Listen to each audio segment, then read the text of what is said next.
In the vast silence of space, even the smallest change can rewrite everything we think we know.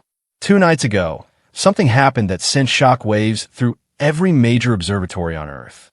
The interstellar object, known as 3I/Atlas. A mysterious traveler from beyond our solar system suddenly brightened, not gradually, but explosively. In just 6 minutes, its luminosity jumped by a factor of 4. A flash so fast and precise that amateur telescopes across continents caught it at the exact same moment. Mars orbiters burned fuel to reposition. The Deep Space Network abandoned ongoing missions, and the International Astronomical Union called an emergency session, the first in years. Scientists who once shared data freely suddenly went silent. Whatever was happening out there wasn't just another cometary outburst. It was something no one could explain, and it was happening right now. It began quietly, as all revolutions do. In a small town in Germany, amateur astronomer Maria Schultz noticed something off in her data while observing 3I/Atlas through her 12-inch telescope.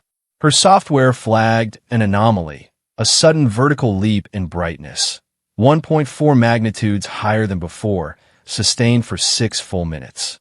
At first, she assumed it was a glitch. But when she checked her calibration stars, her equipment, and even atmospheric data, everything was perfect. Within 30 minutes, observers in New Zealand, Arizona, and Brazil began posting identical results. The light curve was impossible, not sinusoidal, not periodic, just a flat line that suddenly jumped like a heartbeat and then held steady. No comet, asteroid, or fragment had ever behaved this way.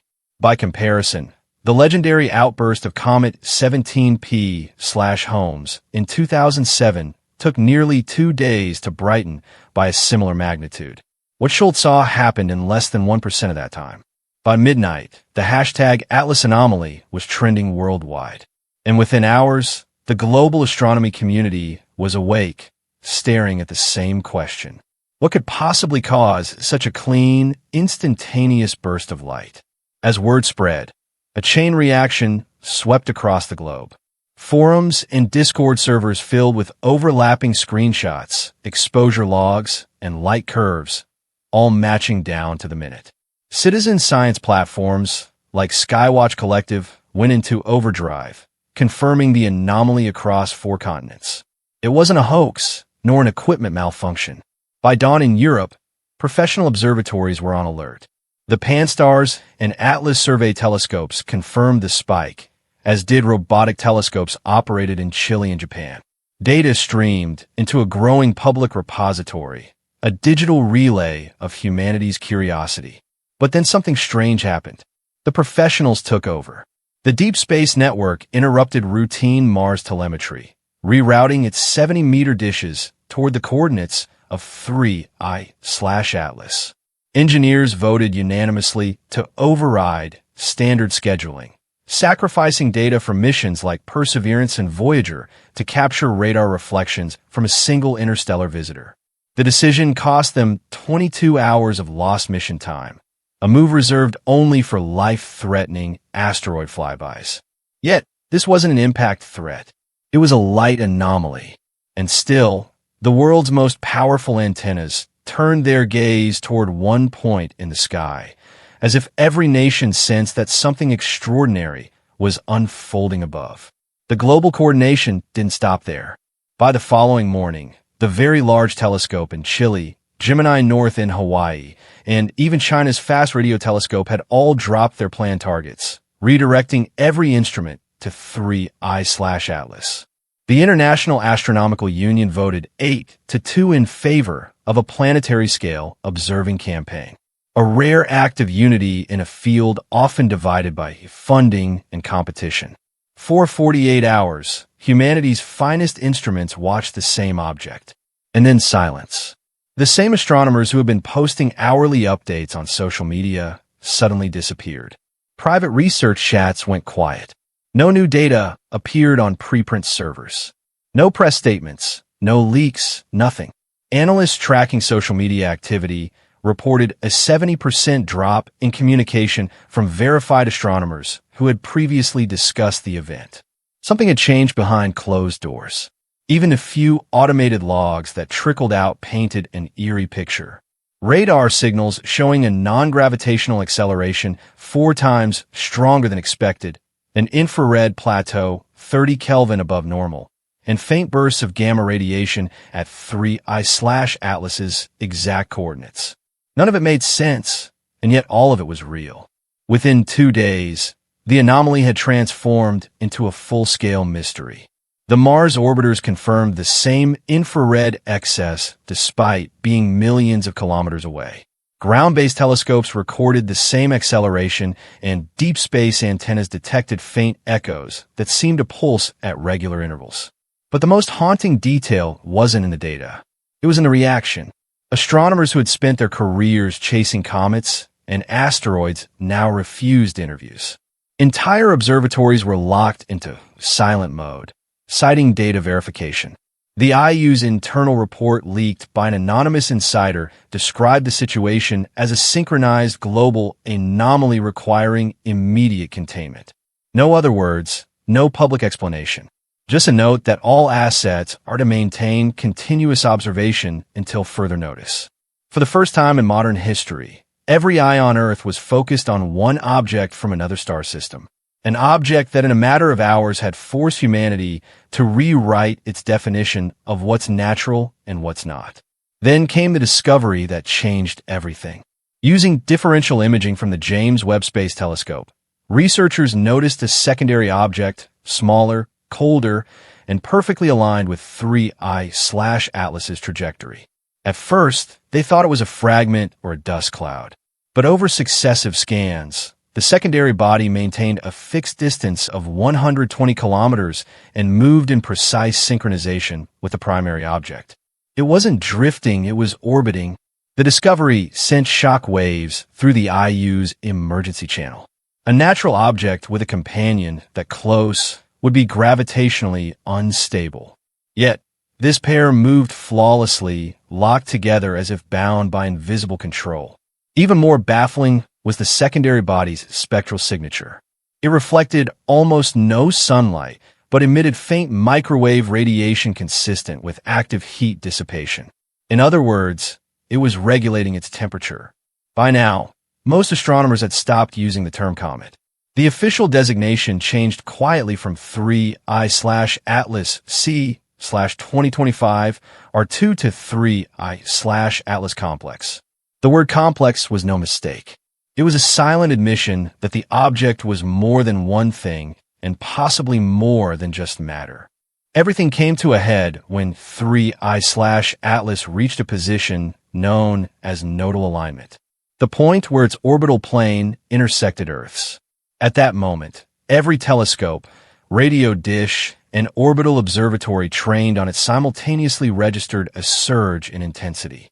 The pulse frequency increased, the secondary companion brightened, and the region surrounding both objects filled with a faint halo visible even to amateur astronomers. It wasn't sunlight. It was internal luminescence, energy being released from within the structure itself. The James Webb Telescope recorded diffraction spikes consistent with geometric edges, not random debris. The object was unfolding. Spectrographic analysis showed a temperature drop of 60 Kelvin, suggesting that energy was being redirected inward. And then the impossible happened. For the first time, 3 I/Atlas emitted a directed radio beam, focused and narrow, aimed precisely at Earth's ecliptic coordinates. The signal was brief, only 12 seconds long, but it wasn't noise. It carried structure, patterns, and harmonic symmetry far beyond any natural process. Within minutes, the transmission stopped. The light dimmed. The pulse vanished. 3 I/Atlas went silent once more, leaving behind one haunting question echoing across every observatory. Who was listening on the other side? For days, the world waited for an explanation. The directed beam from 3 I/Atlas had lasted only 12 seconds, but its echoes were still being analyzed by observatories across the planet. Then, quietly, one team broke the silence. the Square Kilometre Array Observatory in Australia. Using its massive radio network, they reconstructed the full waveform of the transmission, expecting it to reveal nothing more than background radiation. Instead, what they found stunned them. The beam wasn't random. It contained a harmonic structure built around the same 247-second pulse that had haunted astronomers for months. Embedded within that pattern were frequency ratios identical to those found in hydrogen spectral lines, the universal constant of communication. Hydrogen is everywhere, the cosmic alphabet of existence. Whoever or whatever generated that signal had chosen the one frequency every civilization capable of science would understand. But the real shock came when the data was translated into visual form. The waveform, when converted into a spectrogram, revealed a repeating geometric pattern. 6 perfect hexagons spiraling outward around a single point of light. It was a mirror image of the James Webb Telescope's final images of the 3I/Atlas complex. The object and its companion locked together in formation. The transmission wasn't just a signal. It was a blueprint. And that blueprint, when rendered in three-dimensional mapping, corresponded almost perfectly to the orbital architecture of our own solar system. Each hexagon represented an orbital resonance point, a harmonic alignment between planets with one glaring difference. At the center wasn't the sun. It was empty, a void precisely positioned where 3I/Atlas now drifted. Scientists were divided. Some said it was coincidence, an interstellar echo that our pattern-hungry minds turned into meaning. Others, like Harvard's Avi Loeb, called it something else, a synchronization event. According to his paper, the signal's purpose wasn't to communicate in the traditional sense.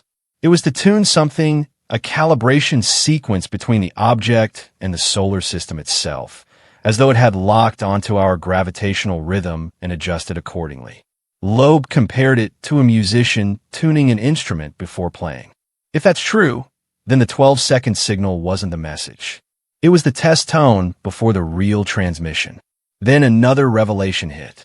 As the data spread across institutions, analysts noticed that Earth's own magnetic field had fluctuated precisely 12 seconds after the beam ended.